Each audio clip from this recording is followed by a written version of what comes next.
পয়লা December রবিবার মার্গশীর্ষ অমাবস্যার দিন সন্ধেবেলা পারলে গোপনে পুড়িয়ে দিন এই জিনিসটি। বাড়ির সমস্ত বাস্তু দোষ, রোগ জ্বালা, গৃহ অশান্তি খুব সহজেই দূর হয়ে যাবে। মায়ের কৃপাতে সংসার ভরে উঠবে সুখ শান্তি সমৃদ্ধিতে।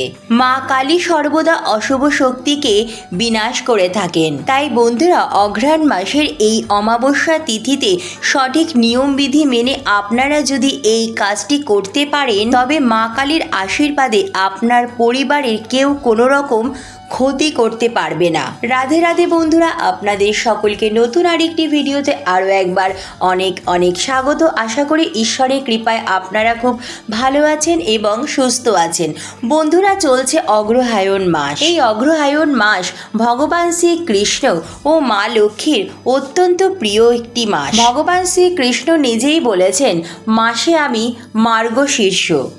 এই অগ্রহায়ণ মাসে মা লক্ষ্মীর আরাধনা করলে গৃহে যেমন সুখ শান্তি সমৃদ্ধি আসে, তেমনি আবার সঠিক নিয়মবিধি মেনে যদি কিছু উপায়বিধি করা যায়, তাহলে খুব সহজেই মায়ের আশীর্বাদে আপনাদের জীবন থেকে সমস্ত বাধা বিপত্তি দূর হয়ে যাবে। এই বিশেষ উপায়বিধি অবলম্বন করার জন্য তাই অগ্রহায়ণ মাসের অমাবস্যা তিথি অত্যন্ত গুরুত্বপূর্ণ একটি তিথি। এই দিন যদি সঠিক নিয়মবিধি মেনে আপনারা এই উপায়বিধি অবলম্বন করতে পারেন, তাহলে আপনার বাড়ির সমস্ত বাস্তু দোষ দূর হবে। যে গৃহে কোনো রকম বাস্তু দোষ থাকে না, রোগ জ্বালা যন্ত্রণা ঝগড়া বিবাদ কলহ অশান্তি থাকে না, সেই গৃহেই মা লক্ষ্মী বসবাস করেন। বন্ধুরা, হয়তো আপনারা প্রচুর পরিশ্রম করছেন, কিন্তু সেইভাবে পরিশ্রমের সঠিক লাভ আপনারা পাচ্ছেন না।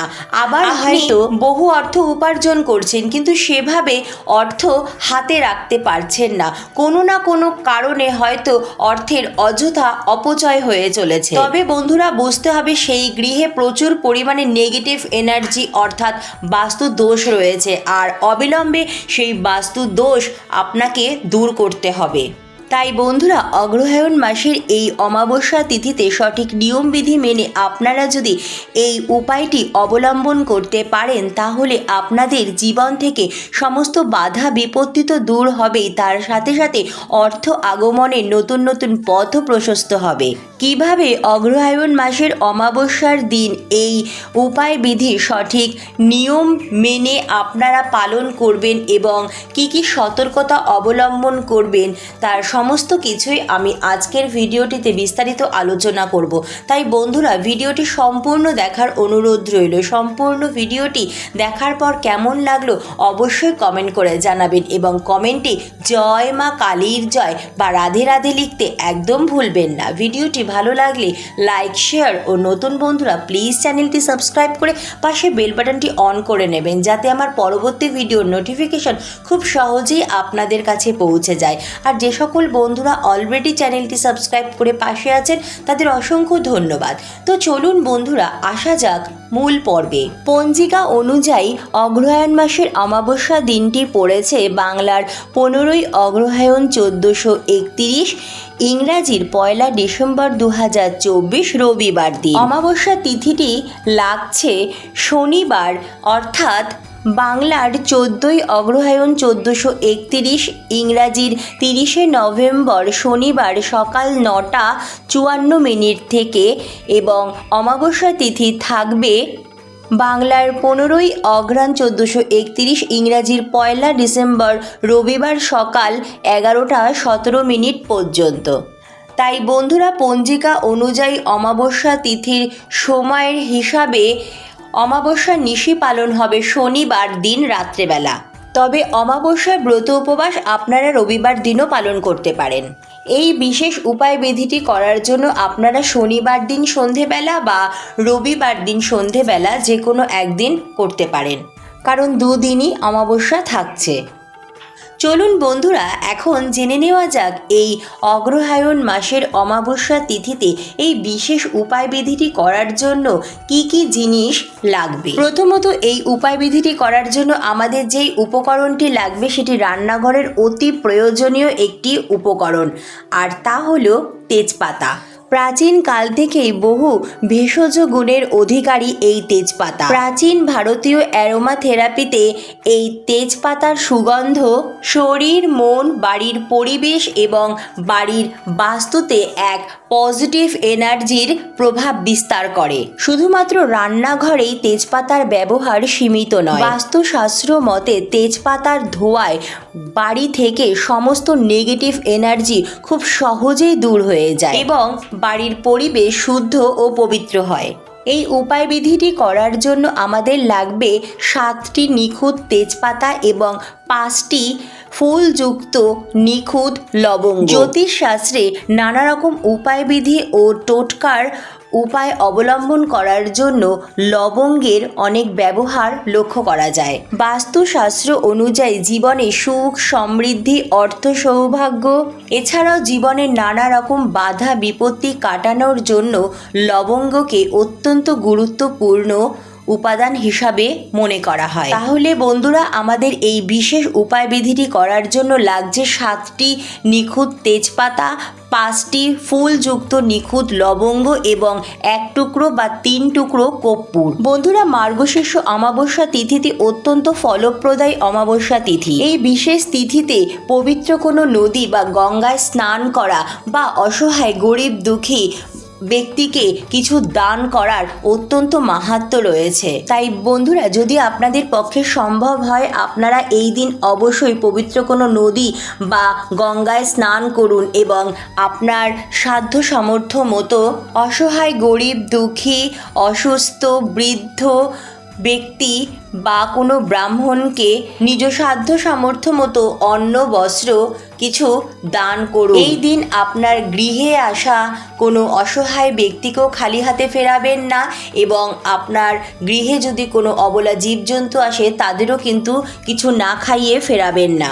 আপনাদের পক্ষে যদি এই দিন গঙ্গা স্নান করা সম্ভব না হয় তাহলে অবশ্যই স্নানের জলে সামান্য কর্পূর ও সামান্য কালো তিল মিশিয়ে স্নান করুন এবং স্নানের পর শুদ্ধ বস্ত্র পরিধান করে নিজ মস্তকে ও পুরো বাড়িতে ভালো করে গঙ্গা জল ছিটিয়ে নেবেন। এই দিন খুব সকাল সকাল পারলে ব্রহ্ম মুহূর্তে ঘুম থেকে উঠুন এবং ঘুম থেকে উঠে বাসি বিছানায় হাত জোর করে মাকে মনে মনে স্মরণ করে প্রণাম করে দিনটি শুরু করবেন। এরপর বাড়ি ঘরদোর সুন্দর করে পরিষ্কার পরিচ্ছন্ন করে মুছে বাড়ির সদর দরজাও সুন্দর করে পরিষ্কার পরিচ্ছন্ন রাখবেন এবং সদর দরজায় 1 ঘটি জল ঢেলে দেবেন। এরপর কিন্তু এই দিন অবশ্যই ভক্তি ও নিষ্ঠা সহকারে আপনি আপনার বাড়ির নিত্য পুজো সারবেন এবং এই দিন মা কালীর বিশেষ পূজা আরাধনা করতে একদম ভুলবেন না। আপনার সিংহাসনে মাতৃশক্তির যে বিগ্রহ বা আলেখ্য রয়েছে সেই মাতৃশক্তি শ্রী চরণে লাল চন্দন সহযোগে লাল জবা ফুল ও বিল্লপত্র নিবেদন করবেন এবং লাল চন্দন সহযোগে লাল জবা ফুলের মালা পরিয়ে মাকে সুন্দর করে সাজিয়ে দেবেন। মাকে আলতা সিঁদুর নিবেদন করবেন এবং পারলে অবশ্যই নতুন বস্ত্র স্বরূপ লাল শাড়ি মাকে নিবেদন করতে পারেন। এরপর নিজ সাধ্য সামর্থ্য মতো মাকে নৈবেদ্য নিবেদন করবেন এবং সিংহাসনের সমস্ত দেবদেবীর সাথে মায়েরও আরতি করে নেবেন। পুজোর সময় মায়ের চরণের সামনে ঠাকুরের একটি পাত্রে 7টি তেজপাতা, 5টি লবঙ্গ ও কর্পূর রেখে দেবেন। আরতির পর সকলের মঙ্গল কামনা করে পুজোয় হয়ে থাকা ভুল ত্রুটির জন্য মায়ের কাছে ক্ষমা চেয়ে মাকে প্রণাম করে আপনারা ঠাকুর ঘর ছেড়ে দেবেন। বন্ধুরা, এই মার্গশীর্ষ অমাবস্যা তিথিতে পিতৃপুরুষদের বিশেষ আশীর্বাদও লাভ করা সম্ভব। যে কোনো অমাবস্যা তিথিতে মা কালীর পূজা আরাধনা করা অত্যন্ত শুভ বলে মানা হয়। তাই বন্ধুরা, আপনার গৃহে যদি মা কালীর কোনো বিগ্রহ বা আলেখ্য না থাকে সেক্ষেত্রে আপনারা আপনাদের বাড়ির নিকটবর্তী কোনো মন্দিরে গিয়ে আপনার পরিবারের মঙ্গলের উদ্দেশ্যে পুজো দিয়ে আসতে পারেন। অগ্রহায়ণ মাসের অমাবস্যার দিন শুদ্ধ বস্ত্রে চলে আসবেন সন্ধেবেলা আপনার ঠাকুর ঘরে এসে নিজ মস্তকে ও পুরো বাড়িতে ভালো করে গঙ্গা জল ছিটিয়ে নেবেন। এরপর সকালে আপনার সিংহাসনে সমস্ত দেবদেবীকে নিবেদিত ফুল সরিয়ে নেবেন। এরপর নিত্য আপনি যেভাবে সন্ধ্যা পুজো করেন ঠিক সেইভাবেই সন্ধ্যা পুজো করবেন। আপনার আপনার গৃহে যদি পিতলের ধুনুচি থাকে তাহলে তো খুবই ভালো, সেই ধুনুচিটা নিয়ে নেবেন। আর যদি ধুনুচি না থাকে তাহলে আপনারা মাটির ধুনুচি বা পারলে পিতলের একটি ধুনুচি নতুন নিয়ে আসবেন। সেই ধুনুচিতে দিয়ে দেবেন সকালে মায়ের চরণে নিবেদিত যে 7টি তেজপাতা রেখেছেন সেই তেজপাতা এবং 5টি লবঙ্গ ও কর্পূর। এবার এগুলি খুব ভালো করে জ্বালিয়ে পুড়িয়ে নেবেন। এরপরে তেজপাতা পোড়ানোর একটা ধোঁয়া সৃষ্টি হবে। এই ধোঁয়া দিয়ে সর্বপ্রথম আপনি আপনার সিংহাসনের সমস্ত দেবদেবীকে খুব ভালো করে আরতি করবেন। এরপর এই ধুনুচিটি আপনি আপনার বাড়ির প্রত্যেকটি ঘরে নিয়ে যাবেন। বন্ধুরা, তেজপাতা, লবঙ্গ ও কর্পূর মিশ্রিত যে ধোঁয়া সৃষ্টি হয়, এই ধোঁয়াটা বাড়ির বাস্তু দোষ কাটানোর জন্য খুবই ভালো। এই ধোঁয়া আপনার বাড়ির বাস্তুতে কোনো রকম যদি নেগেটিভ এনার্জি প্রভাব থাকে সেটি খুব ভালোভাবে দূর করতে সাহায্য করবে। বাড়ির সমস্ত দরজা জানলা বন্ধ করে এই কার্যটি করবেন এবং দেখবেন প্রায় মিনিট 10 পর্যন্ত যেন এই ধোঁয়াটা আপনার পুরো বাড়িতে থাকে এবং 10 মিনিট পর সর্বপ্রথম আপনি আপনার বাড়ির সদর দরজা বা মুখ্য দরজাটি খুলবেন। তারপর একে একে আপনার বাড়ির সমস্ত জানলাও খুলে দেবেন। তারপর দেখবেন যাতে ধোঁয়াটা বাড়ির বাইরে বেরিয়ে যায়। বন্ধুরা, মার্গশীর্ষ অমাবস্যার দিন আপনারা এই বিশেষ উপায়টি অবলম্বন করুন। এই উপায়টি অত্যন্ত ফলপ্রদায়ী।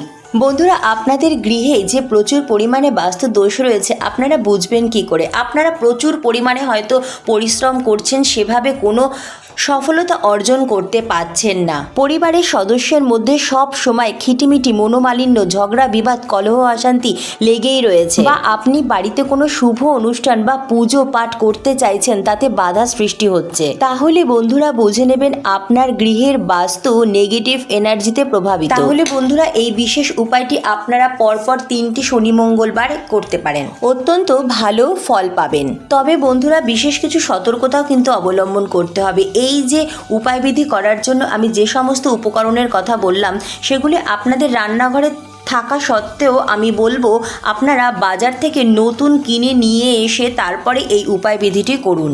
কারণ বন্ধুরা, বুঝতেই পারছেন যেহেতু রান্নাঘরে রয়েছে তো একটু ছোঁয়া তো কিছু লাগবেই। তাই বন্ধুরা, এই বিশেষ উপায়টি করার জন্য এই সামগ্রীগুলোর শুদ্ধতার অত্যন্ত প্রয়োজন। কোনো বিশেষ উপায় বিধি বা টোটকা অবলম্বন করতে গেলে সেই সামগ্রীগুলির শুদ্ধতা, আপনার মনের শুদ্ধতা এবং আপনার শরীরের শুদ্ধতার অত্যন্ত প্রয়োজন। তাই বন্ধুরা, স্নান সেরে শুদ্ধ বস্ত্রে কিন্তু আপনি এই উপায় বিধিটি করার চেষ্টা করবেন। এই সময় ঘর বাড়ি পরিষ্কার পরিচ্ছন্ন রাখবেন। বিশেষ করে রান্নাঘরে দেখবেন কোনো রকম এঁঠো বাসনপত্র যেন না থাকে, রান্নাঘরও যেন পরিষ্কার পরিচ্ছন্ন থাকে। এবং বন্ধুরা, এই দিন কিন্তু ভুল করেও বাড়িতে আমিষ জাতীয় জিনিস আনবেনও না বা রান্নাও করবেন না। এই দিন আপনারা নিরামিষ আহার গ্রহণ করবেন এবং বাড়ির কোনো সদস্য যেন বাইরে গিয়ে এই দিন আমিষ জাতীয় আহার গ্রহণ না করে সেদিকেও নজর রাখবেন। এই দিন বন্ধুরা, আপনারা কোনো রকম মাদক দ্রব্য বা নেশা জাতীয় কোনো জিনিস কিন্তু একদম সেবন করবেন না। অগ্রহায়ণ মাসের এই মার্গশীর্ষ অমাবস্যা তিথি অত্যন্ত পবিত্র একটি তিথি। তাই পবিত্র এই দিনে মনের ভক্তি ও বিশ্বাস নিয়ে পূজা আরাধনার পাশাপাশি এই বিশেষ উপায়টি অবশ্যই অবলম্বন করে দেখুন। আপনাদের জীবনে ঈশ্বরের কৃপায় সমস্ত বাধা বিপত্তি দূর হয়ে যাবে এবং জীবন ভরে উঠবে সুখ, শান্তি, সমৃদ্ধিতে। তো বন্ধুরা, আজকের মতো এইটুকুই। অনেক অনেক ধন্যবাদ ভিডিওটি দেখার জন্য। জয় মা কালীর জয়। রাধে রাধে।